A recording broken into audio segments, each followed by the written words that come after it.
আজ কসবা বিধানসভা এলাকায় একটি গুরুত্বপূর্ণ রাজনৈতিক ঘটনার নজরকাড়ি। আজ সন্ধ্যে 6:30 31 উইন হলেন তালবাগানে সিপিআইএম এর যুবনেতা সাকিব আনুষ্ঠানিকভাবে অল ইন্ডিয়া তৃণমূল কংগ্রেসে যোগদান করেন।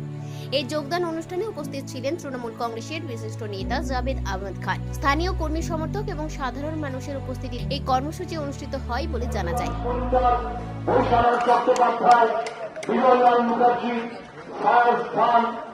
সবাই আছেন, আমরা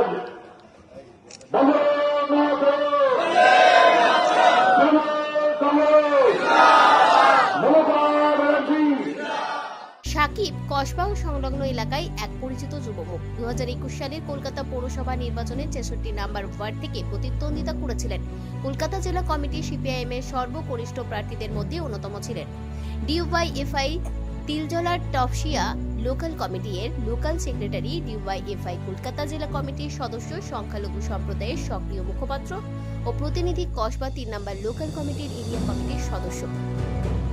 অনুষ্ঠানের মূল আকর্ষণ তৃণমূল কংগ্রেসে আনুষ্ঠানিকভাবে যোগদান জাভেদ আহমেদ খানের বক্তব্য, স্থানীয় বাসিন্দা ও কর্মীদের সঙ্গে মত বিনিময়, কসবা অঞ্চলে সংগঠন আরও মজবুত করার বার্তা, রাজনৈতিক বার্তা।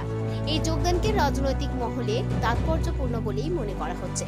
যুব নেতৃত্ব এবং তৃণমূল স্তরের কর্মীদের মধ্যে উন্নয়নমুখী শাসন ও অন্তর্ভুক্তিমূলক রাজনীতির উপর ভরসা রেখে সাকিবের এই সিদ্ধান্ত বলে মত রাজনৈতিক পর্যবেক্ষকদের।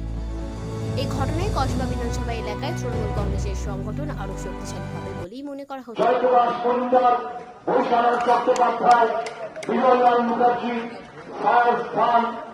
সবাই আছেন, আমরা তবে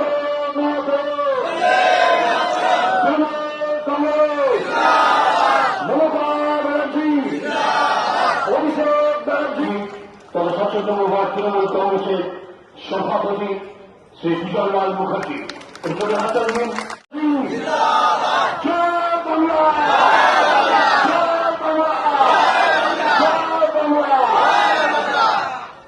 আমাদের সাকিব ভাই আজ থেকে তৃণমূল কংগ্রেস পরিবারের সঙ্গে যুক্ত হলেন, আমরা অভিনন্দন জানাই, শুভেচ্ছা জানাই।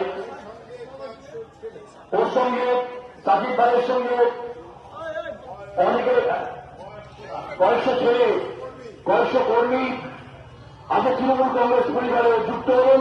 আমরা সিপিএম থেকে আসা